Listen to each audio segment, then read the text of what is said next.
जब भी काल पुरुष की कुंडली के अनुसार हम राहु या केतु के बारे में बात करते हैं तो लोगों के अंदर एक अजीब सी भावना उठती है कि राहु बुरा और केतु बुरा, ये कभी शुभ परिणाम दे ही नहीं सकते। परंतु यह भी सत्य है कि राहु और केतु शनि का प्रतिनिधित्व करते हैं, परंतु किन स्थितियों में सिर्फ केतु बली होता है और राजयोग के समान फल देता है। नमस्कार, आज मैं आदित्य पाराशर आपको कुछ ऐसे योगों के बारे में बताऊंगा जहां केतु मोक्षदायक भी है, आध्यात्मिक गुणों में आदमी की रुचि बढ़ाता है और साथ ही जीवन में तरक्की के मार्ग खोलता है और मनुष्य को राजयोग के समान फल प्रदान करता है। सबसे पहले केतु के बारे में जानकारी। केतु अन्य ग्रहों की तरह अपनी दशा और अवधि के अनुसार ही परिणाम देता है। अब केतु है जो केतु के प्रभाव से संसारिक सुखों से आदमी का मोह भंग हो जाता है और केतु का मित्र गुरु है, गुरु ग्रह, और ये शत्रुता सूर्य और चंद्र के साथ रखता है। और इसके साथ ही कुंडली में अगर इस पे शनि की दृष्टि हो तो यह अच्छे परिणाम नहीं देता। हालांकि शनि, बुध और शुक्र इसके समग्रह हैं। केतु जिस ग्रह में, जिस कुंडली में विराजमान होता है उसमें व्यक्ति की बुद्धि में कमी हो जाती है। युति भी अगर बनाता है किसी ऐसे ग्रह के साथ तो उसके भी जीवन में ह्रास होता है। तो केतु से आने वाली परेशानियों से कैसे बचा जाए और केतु किन योगों का कारण बनता है। सबसे पहले तो केतु के बारे में काल सर्प योग के बारे में बताया जाता है। जब भी कुंडली में एक तरफ सारे ग्रह हो राहु के साथ और इस तरफ केतु हो तो काल सर्प योग बनता है।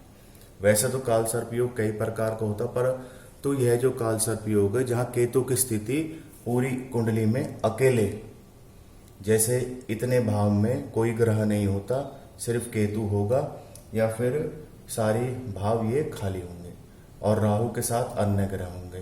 तो इसको हम इस तरह से भी देख सकते हैं और इस तरह से भी देख सकते हैं। केतु के प्रभाव से अगर व्यक्ति में वृद्धि करता है, केतु बली करता है तो मोक्षदायक है, 5 गुना फल में वृद्धि हो जाती है। सबसे पहले हम जानते हैं केतु किन कारणों से जीवन में बहुत अच्छे फल प्रदान करता है और किन कारणों से जीवन में तरक्की का कारण बनता है। सबसे पहले गुरु की दृष्टि तो केतु के लिए अमृत के समान है, परंतु गुरु भी अपनी मित्र राशि में होना चाहिए, उच्च का होना चाहिए या स्वग्रही होना चाहिए। ये नहीं कि गुरु शत्रु राशि में बैठा है। अब सबसे पहले केतु की प्रकृति पर निर्भर करता है।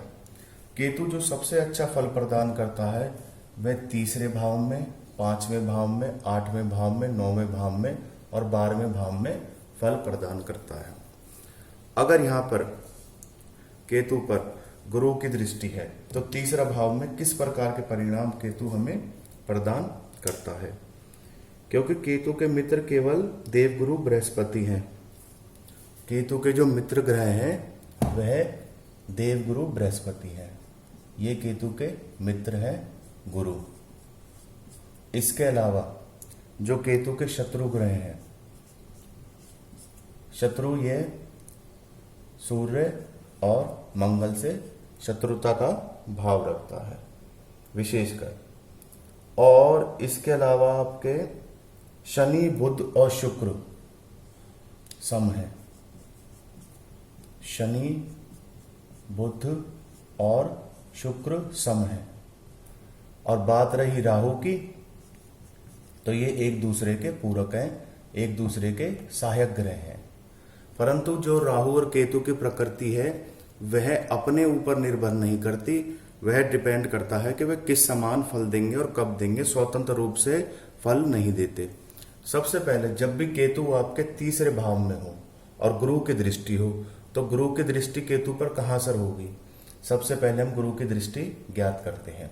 1, 2, 3, 4, 5, यहां से 5वीं दृष्टि 1, 2, 3, 4, 5, क्षमा कीजिए, आय भाव से 1, 2, 3, 4, 5। अब जब भी गुरु की दृष्टि केतु पर आय भाव से पड़ती है तो यह दृष्टि पराक्रम भाव पर होती है। तो केतु मनुष्य के पराक्रम में बहुत अधिक वृद्धि कर देता है और ऐसा व्यक्ति सांसारिक सुखों के साथ साथ अध्यात्म में, योग में, प्राणायाम में और अध्ययन करता है ग्रंथों का, दोनों प्रकार के जीवन का बैलेंस बनाकर आगे बढ़ता है और से ऐसे व्यक्ति के आय के साधन भी बढ़ा देता है। साथ ही ईश्वर की पूजा से, भक्ति से, गुरु सेवा से ऐसा व्यक्ति बहुत कुछ पा लेता है। ऐसे व्यक्ति के पास अगर मल्टीपल प्रॉपर्टीज तो होती हैं, आय के साधन भी होते हैं, ऐसा व्यक्ति फाइनेंसर के रूप में भी काम करता है, लोगों की सहायता करता है, गरीबों की मदद करता है। साथ ही ऐसा व्यक्ति अपनी कुछ ना कुछ इस प्रकार की आमदनी बना के रखता है जिससे उसके पास जीवन में कभी कमी नहीं होती। और अगर यहाँ पे गुरु और केतु की युति हो तो पराक्रम भाव में 10 गुना वृद्धि हो जाती है, मनुष्य हर प्रकार से तरक्की करता है। यह राजयोग कारक के समान ही व्यक्ति को फल देती है। अब बात करते हैं 5वें भाव की। यहां पर गुरु की कौन सी दृष्टि होगी? 1 2 3 4 5 यहां से भी होगी। उसके अलावा 6 7 8 9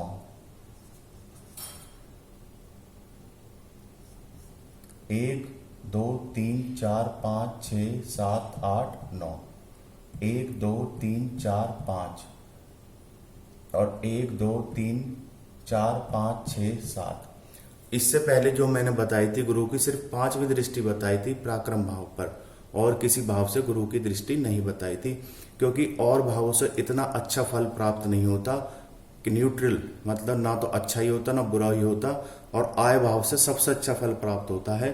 इसलिए मैंने केवल आय भाव की दृष्टि पराक्रम भाव से जोड़कर बताई थी। अब संतान भाव मनुष्य का, और यहां से 3 दृष्टियां। सबसे पहली 5वीं दृष्टि। ऐसा व्यक्ति खुद तो स्वस्थ रहता ही है, उसकी संतान भी स्वस्थ और योग्य होती है। शारीरिक संरचना ऐसे व्यक्ति की अच्छी होती है। ऐसे व्यक्ति अपने हेल्थ के प्रति कॉन्शियस होते हैं, अच्छे खाने पर ध्यान देते हैं। वही आदत वह अपनी औलाद में यानी अपनी संतान में डाल देते हैं। बात रही आय भाव की। जब भी आय भाव से 5वें भाव पर गुरु की दृष्टि होती है तो ऐसा व्यक्ति अपने साथ साथ अपनी संतान की आमदनी, कैरियर और उसकी विद्या का बहुत अच्छी प्रकार से ध्यान रखता है। परंतु यह स्थितियां जब ही काफी हद तक अच्छी मानी जाती है जब ये दोनों में से कोई भी एक स्वग्रही हो, मित्र ग्रही हो, किसी शत्रु ग्रह की केतु पर दृष्टि ना हो। तो कुल मिलाकर ज्योतिष में सब कुछ देखा जाता है। अब बात करते हैं भाग्य भाव की। अगर भाग्य भाव की दृष्टि केतु पर होती है तो ऐसे व्यक्ति की जो संतान होती है वह लक्ष्मी स्वरूपा होती है। व्यक्ति के जीवन में संतान उसका भाग्य लेके आती है और व्यक्ति खुद भी अपना भाग्य बनाने में सक्षम होता है, क्योंकि 9वें भाव में गुरु बहुत अच्छा माना जाता है। इन तीनों भावों में से अगर गुरु किसी भी भाव में होगा तो केतु को फल में वृद्धि करेगा और केतु जीवन में बहुत अच्छा फल प्रदान करेगा और भावों में वृद्धि करेगा और व्यक्ति तरक्की करेगा। अब बात करते हैं अष्टम भाव की। यहां से गुरु की कौन कौन सी दृष्टि है? 1 2 3 4 5। अब यह सब बताने से आपको पता चल जाएगा जो भाव खाली हैं वहां से कौन सा ग्रह गुरु को देख रहा है, क्षमा कीजिए केतु को देख रहा है। तो यहां से 1 2 3 4 5 6 7 8 9 गुरु की 3 दृष्टियां होती हैं, 5वीं, 7वीं और 9वीं। अब जब भी गुरु 5वीं दृष्टि से आयु भाव को यानी धर्म के भाव को देखता है तो ऐसा व्यक्ति धर्म के नाम पर धन अर्जित करना जानता है, वह भी ईमानदारी से। लोक कल्याण के लिए भी वह काम करता है और ऐसे व्यक्ति के पास लोगों का गिफ्ट दिया हुआ प्रॉपर्टी, बैंक बैलेंस, गाड़ी, घोड़े, ये सब चीजें व्यक्ति के पास अध्यात्म और अपने ज्योतिष के बल पर, तंत्र मंत्र विद्याओं के बल पर ऐसा व्यक्ति अर्जित करता है। दूसरा, यहाँ गुरु और केतु व्यक्ति के इतना सक्षम बनाते हैं, बड़ी सी बड़ी बाधाओं में भी नहीं घबराता। जीवन में कैसे तरक्की करनी है ऐसा व्यक्ति बहुत अच्छी तरह जानता है। धन भाव से जब भी आपके दृष्टि इस पर पड़ेगी केतु पर तो व्यक्ति धन इस प्रकार कमाएगा कि उसे आयु सुख भी प्राप्त हो और उसे किसी प्रकार का गलत धन प्राप्त ना हो, जिससे जीवन में उसे आने वाले टाइम में कठिनाइयों का सामना करना पड़े। ईश्वर में ऐसे व्यक्ति की बहुत अधिक निष्ठा होती है। 12वें भाव से गुरु की 8वें भाव पर 9वीं दृष्टि होती है। तो ऐसा व्यक्ति धन जोड़ना बहुत अच्छी तरह जानता है, कब अपने खर्चों पर कंट्रोल करना और कैसे अपनी आमदनी ऐसे व्यक्ति को सेट करनी है, ये बहुत ही बेहतरीन तरीके से जानते हैं। अब बात करते हैं कुंडली के 9वें भाव की। कुंडली के 9वें भाव पर भी हम 3 दृष्टियों की बात करेंगे और गुरु की पता नहीं कौन सी दृष्टि आपके 9वें भाव पर है। 1 2 3 4 5 सबसे पहले संतान भाव की, फिर उसके बाद 6 7, उसके बाद पराक्रम भाव की, उसके बाद आपके 7 8 9 लगन भाव की। दोबारा गिन लेते हैं। 1 2 3 4 5, 1 2 3 4 5 6 7 और 1 2 3 4 5 6 7 8 9। तो सबसे पहले बात करते हैं हम संतान भाव की दृष्टि और भाग्य भाव की दृष्टि की आपस में। संतान भाव की दृष्टि गुरु की जब भी केतु के भाग्य भाव पर पड़ती है तो ऐसा व्यक्ति जीवन में तरक्की के नए नए मार्ग बनाना जानता है और उसे जीवन में अपने गृहस्थ सुख बहुत अच्छा प्राप्त होता है। अपनी पत्नी के लिए और अपनी संतान के लिए वे जो हर प्रकार की सुख सुविधा और गृहस्थ जीवन का पालन बहुत अच्छी तरह करना जानता है। और ज़्यादातर ऐसे व्यक्ति का जो भाग्योदय होता है विवाह के पश्चात ही होता है। गृहस्थ जीवन का और ईश्वर के अध्यात्म का, रुचि का, दोनों का ऐसा व्यक्ति बहुत अच्छी तरह कॉम्बिनेशन बनाकर चलता है। वह अपनी संतान में भी मॉडर्न कल्चर होते हुए भी वही अपने हिंदुस्तानी कल्चर, पुरानी भावनाओं, सनातन धर्म से संबंधित ग्रंथों के बारे में बताता है और अपनी संतान से भी इसी प्रकार की उम्मीद रखता है। अब बात करते हैं हम पराक्रम भाव की।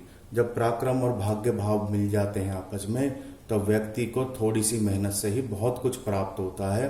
भाग्य और पराक्रम मिलकर मनुष्य को जन्म से ही भाग्यशाली होता है और अपनी पैतृक संपत्ति को बढ़ाने वाला होता है।